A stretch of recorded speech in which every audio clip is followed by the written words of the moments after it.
Nelson Mandela once said, education is the most powerful weapon which you can use to change the world. But what happens when the cost of that weapon becomes a barrier to entry? जी हाँ दोस्तों, unfortunately reality तो यही है कि आज भी कई सारे स्टूडेंट्स अपने एजुकेशन को अफोर्ड नहीं कर पाते हैं और ऐसे स्टूडेंट्स के लिए एजुकेशन लोन ही एकमात्र सहारा होते हैं। अगर हम इंडिया की ही एजुकेशन लोन इंडस्ट्री की बात करें तो 2021 और 2022 के बीच स्टूडेंट्स द्वारा लिए गए एवरेज लोन की साइज में 18% तक की बढ़त देखने को मिली है। लेकिन स्टूडेंट्स को लोन लेते वक्त दो सबसे बड़ी प्रॉब्लम्स फेस करनी पड़ती हैं, which are high interest rates और दूसरा है short repayment period. But don't you worry guys, अगर आप भी इन्हीं प्रॉब्लम्स के चलते अपने एजुकेशन लोन को अप्रूव करवाने में थोड़ा भी हिचकिचा रहे हैं तो आज की हमारी ये वीडियो आपके लिए है। इस वीडियो में हमने इंडिया के टॉप बैंक्स द्वारा दिए जाने वाले 5 सबसे बेस्ट एजुकेशन लोन्स को आपके साथ शेयर किया है, जिनकी स्टार्टिंग इंटरेस्ट रेट 7% से तो शुरू होती ही है, साथ ही साथ आपको 20 इयर्स तक का एक लंबा ड्यूरेशन दिया जाता है जिसमें आप आराम से अपने लोन अमाउंट को क्लियर कर सकते हैं। लेकिन एज एन इंडिविजुअल और एज अ वर्किंग प्रोफेशनल आपके दिमाग में एजुकेशन लोन्स के रिगार्डिंग कई सारे क्वेश्चंस या क्वेरीज हो सकती हैं, जैसे what is the eligibility, which courses and expenses can be covered and how to apply for these education loans.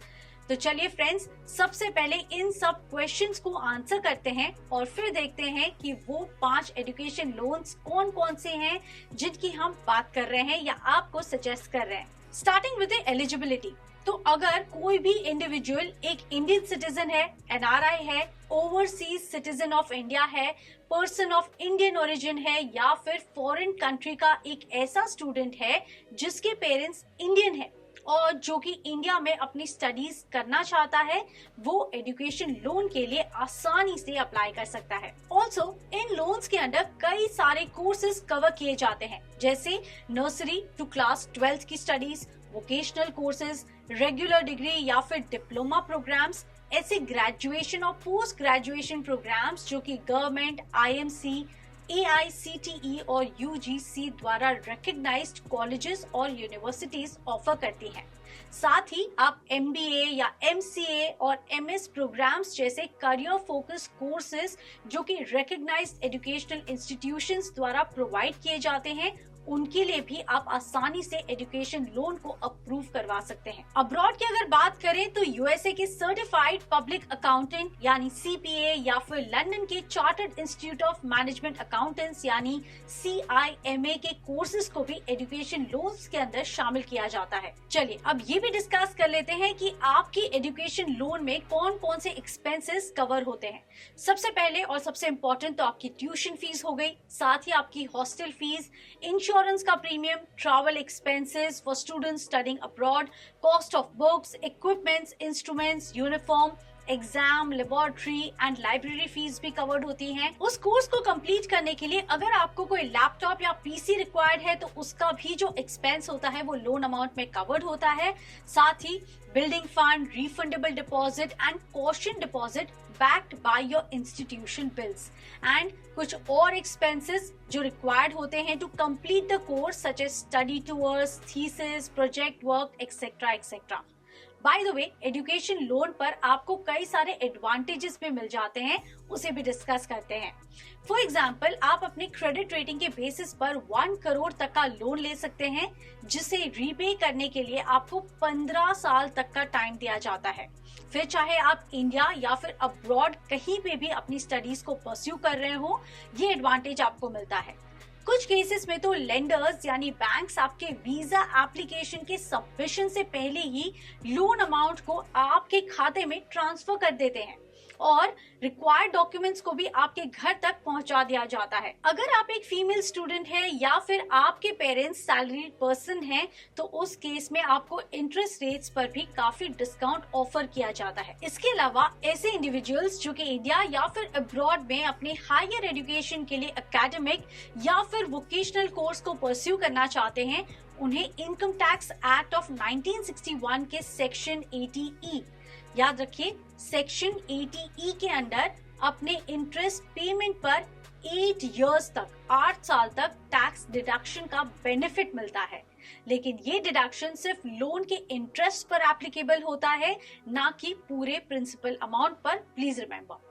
But the best part is that there is no cap on the number of times you can avail this benefit.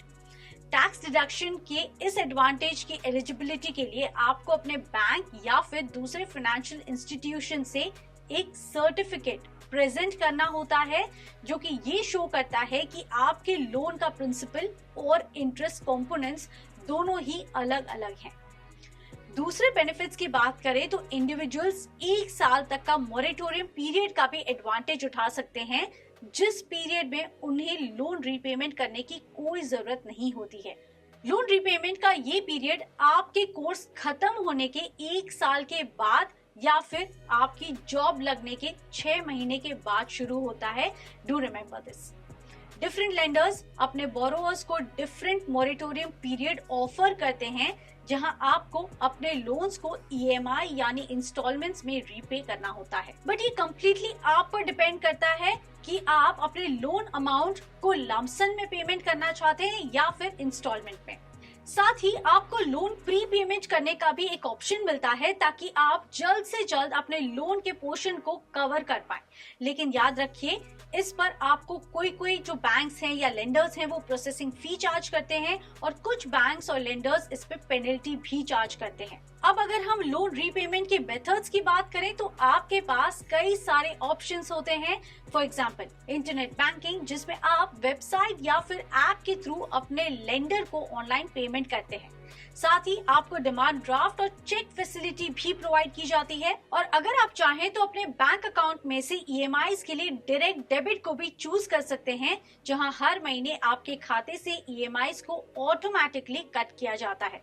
ऐसे ही न जाने कितने तरीके हैं जिनके through आप अपने loan को रीपे कर सकते हैं, और ये कम्प्लीटली आप पर और आपके लेंडर पर डिपेंड करता है कि वो किस मेथड को प्रेफर करते हैं।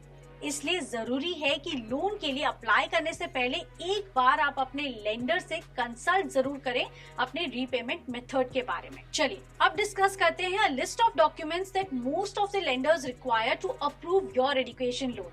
आपको स्क्रीन पर एक लिस्ट दिख रही है जिनकी रिक्वायरमेंट्स यूजुअली पड़ती है, जैसे एक letter of admission from the education institution जहां पे आपको एडमिशन मिला है, जिसके लिए आप लोन अवेल कर रहे हैं। Second, your mark sheets from your previous institution, आपका ID proof for your age, आपका एड्रेस का प्रूफ, सिग्नेचर एविडेंस, आपकी वेज स्लिप्स या फिर आपका ITR including your income tax calculation, bank statements etcetera etcetera. इसके अलावा आपको एक एप्लीकेशन फॉर्म देना होगा, आपकी सिग्नेचर के साथ आपके पासपोर्ट साइज फोटोज लगेंगे। और अगर आप अब्रॉड स्टडी करने जा रहे हैं तो सूटेबल वीजा या फिर वीजा का प्रूफ चाहिए होगा। ऑल्सो आपका लेंडर लोन अप्रूवल से पहले इन डॉक्यूमेंट्स के अलावा और भी कई सारे फैक्टर्स को कंसिडर करता है, जैसे कि हायर एजुकेशन के लिए आप कौन सा कोर्स या फिर इंस्टीट्यूशन को सिलेक्ट कर रहे हैं, आपके एकेडमिक अचीवमेंट्स क्या हैं, आपको कितने लोन अमाउंट की रिक्वायरमेंट है। इसके अलावा लेंडर्स आपकी फैमिली की प्रॉपर्टी, रीपेमेंट कैपेसिटी और उनकी एनुअल अर्निंग्स को भी कंसिडर करते हैं। लोन अप्लाई करने के लिए आप ऑनलाइन या फिर ऑफलाइन दोनों ही मेथड्स को यूज कर सकते हैं। ऑफलाइन मेथड में आपको अपनी लोकल बैंक ब्रांच को विजिट करना होता है, जहां आप बैंक मैनेजर से लोन की टर्म्स को डिस्कस कर सकते हैं और उसके बाद आप अपनी एप्लीकेशन को फिल आउट करके रिक्वायर्ड पेपर वर्क के साथ सबमिट कर सकते हैं। वहीं अगर आप इस एजुकेशन लोन को ऑनलाइन तरीके से अप्लाई करना चाहते हैं तो ये मेथड तो बहुत ही आसान है, कन्वीनियंट भी है और आपका टाइम भी सेव हो जाता है। तो इसमें सबसे पहले आपको ऑनलाइन एप्लीकेशन फॉर्म को नेसेसरी इंफॉर्मेशन के साथ फिल आउट करना है, रिक्वायर्ड पेपर वर्क को अटैच करना है और फिर अपने फॉर्म को सबमिट कर देना है। इसके बाद लेंडर आपको कांटेक्ट करता है, जहां आप लोन की टर्म्स एंड कंडीशंस को डिस्कस कर सकते हैं एंड इट्स डन। गाइस, अगर आप अब तक इस वीडियो में बने हुए हैं तो कॉन्ग्रेचुलेशंस, क्योंकि अब हम उन 5 बेस्ट एजुकेशन लोन्स को डिस्कस करने जा रहे हैं जिनकी बात हमने इस वीडियो की शुरुआत में की थी। यहाँ हम लोन्स के सिर्फ की फीचर्स की बात करेंगे ताकि आप इन शॉर्ट तरीके से लोन्स के बारे में अच्छे से समझ सकें। And the first one in the list is PNB education loan, जहां आपका लोन अमाउंट आपके रिक्वायरमेंट को देखते हुए डिसाइड किया जाता है और इस लोन को आप मैक्सिमम 15 साल के टेन्योर में रीपे कर सकते हैं। प्रोसेसिंग फी के तौर पर आपसे लगभग 250 रुपए प्लस जीएसटी अमाउंट लिया जाता है और इसके अलावा 7.5 लाख के अमाउंट तक आपको कोई कोलैटरल देने की जरूरत नहीं होती है, विच इज पॉजिटिव। और 4 लाख के लोन अमाउंट तक आपसे किसी मार्जिन की भी डिमांड नहीं की जाती है। अगर हम मॉरिटोरियम पीरियड को देखें तो वो 1 साल होता है, जिसके बाद आपके लोन अमाउंट पर 8.55% पर एनम की इंटरेस्ट रेट्स आपको देनी होती है। प्लीज रिमेंबर कि ये जो इंटरेस्ट रेट्स हैं वो फ्लक्चुएट हो सकती हैं। Second in the list is SBI education loan. इसमें आपको 8.5% पर एनम का इंटरेस्ट पे करना होता है और लोन का रीपेमेंट आप अपने कोर्स कंप्लीशन के 15 साल के बाद प्लस 12 मंथ तक कर सकते हैं। यहाँ भी आपसे 7.5 लाख तक के लोन अमाउंट पर कोई कोलैटरल की डिमांड नहीं की जाती है और तो और आप हायर स्टडीज के लिए सेकेंड लोन की फैसिलिटी को भी अवेल कर सकते हैं। अब प्रोसेसिंग फी की बात करें तो 20 लाख के लोन अमाउंट तक आपसे कुछ भी चार्ज नहीं किया जाता है और उससे ऊपर आपसे 10,000 रुपीज प्लस टैक्सेस चार्ज किए जा सकते हैं। Third loan in our list is Axis Bank education loan, जहां आपका मिनिमम लोन अमाउंट 50,000 रुपीज होता है और लोन रीपेमेंट का मैक्सिमम टेन्योर 20 इयर्स तक का जा सकता है। अब अगर आप एक वर्किंग प्रोफेशनल हैं तो 20 लाख के अमाउंट तक आप बिना किसी कोलैटरल के लोन ले सकते हैं, जिस पर आपके इंटरेस्ट रेट्स 13.7% और 15.2% पर एनम के बीच वैरी करती है। प्रोसेसिंग फी के तौर पर आपको अपने लोन का 2% प्लस जीएसटी पे करना पड़ता है और अगर आपका लोन अमाउंट 4 लाख या उससे कम है तो आपसे अगेन कोई मार्जिन चार्ज नहीं किया जाता है। एक्सिस बैंक एजुकेशन लोन का सबसे बेस्ट पार्ट ये है कि जब बैंक को आपकी कंप्लीट एप्लीकेशन रिसीव हो जाती है तो उसके 15 दिन के अंदर अंदर ही आपको आपका लोन इश्यू कर दिया जाता है और अगर रिस्पेक्टिव ऑर्गेनाइजेशन में आपका एडमिशन नहीं हुआ है तब भी आप अपने प्रोफाइल के बेसिस पर उस लोन को अवेल कर सकते हैं। Fourth in our list is Bank of Baroda education loan. इस लोन के लिए सिर्फ वही स्टूडेंट्स एलिजिबल होते हैं जो इंडिया या फिर अब्रॉड के किसी रिकॉग्नाइज्ड इंस्टीट्यूशन में एग्जाम के थ्रू या फिर मेरिट बेसिस पर सिलेक्ट हुए हैं। यहाँ पे आप 1.5 करोड़ तक के लोन अमाउंट के लिए अप्लाई कर सकते हैं, जहां आपसे कोई भी डॉक्यूमेंटेशन चार्ज नहीं किया जाता है। और अगर आपका लोन अमाउंट 7.5 लाख से कम है तो आपसे ना तो कोई सिक्योरिटी ली जाती है और ना ही कोई प्रोसेसिंग फी चार्ज की जाती है। 4 लाख से कम लोन होने पर बैंक आपसे मार्जिन की भी डिमांड नहीं करता है। Bank of Baroda education loan की जो इंटरेस्ट रेट्स हैं वो करीब 11% के आसपास हैं, लेकिन ये वैरी कर सकते हैं, तो एक बार चेक जरूर करें। Now coming to our last loan on the list, let's talk about HDFC bank education loan. India में HDFC bank one of the leading education loan provider है जो आपको 1.5 करोड़ रुपए तक का मैक्सिमम लोन अमाउंट दे सकती है। लोन रीपेमेंट के लिए आपको 15 साल तक का टेन्योर प्रोवाइड किया जाता है, जहां आपके कॉलेज और यूनिवर्सिटी के बेसिस पर आपको प्रेफरेंशियल इंटरेस्ट रेट्स ऑफर किए जाते हैं। जो लोन अमाउंट आपको अलॉट किया होता है वो डायरेक्टली आपके इंस्टीट्यूशन के अकाउंट में ट्रांसफर किया जाता है, जिस पर बैंक के क्राइटेरिया के अकॉर्डिंग आपसे प्रोसेसिंग फी चार्ज की जाती है। लोन के लिए अप्लाई करने की डॉक्यूमेंटेशन प्रोसेस काफी आसान है और अगेन 7.5 लाख तक के लोन अमाउंट पर आपको किसी कोलैटरल की रिक्वायरमेंट नहीं होती है। सो गाइस, ये थे 5 best education loans bye top Indian banks. अगर आप अपने प्रोफेशनल गोल्स को सिर्फ पैसों की वजह से अचीव नहीं कर पा रहे हैं तो इस सिचुएशन में आप इस वीडियो में जितने भी लोन्स आपको बताए गए हैं उसे कंसिडर कर सकते हैं। और बहुत सारे केसेस में तो आपको कोलैटरल की भी जरूरत नहीं पड़ती है और रीपेमेंट के लिए आपको एक ड्यूरेशन के लिए फ्लेक्सिबिलिटी भी प्रोवाइड की जाती है ताकि आप स्ट्रेस फ्री होके अपने एजुकेशन को कंप्लीट कर पाए। सो गाइज, आज के लिए बस इतना ही। आई होप आपको हमारी आज की वीडियो अच्छी लगी होगी और अगर आपके पास कोई भी क्वेरी है तो आप हमें कमेंट सेक्शन में पूछ सकते हैं।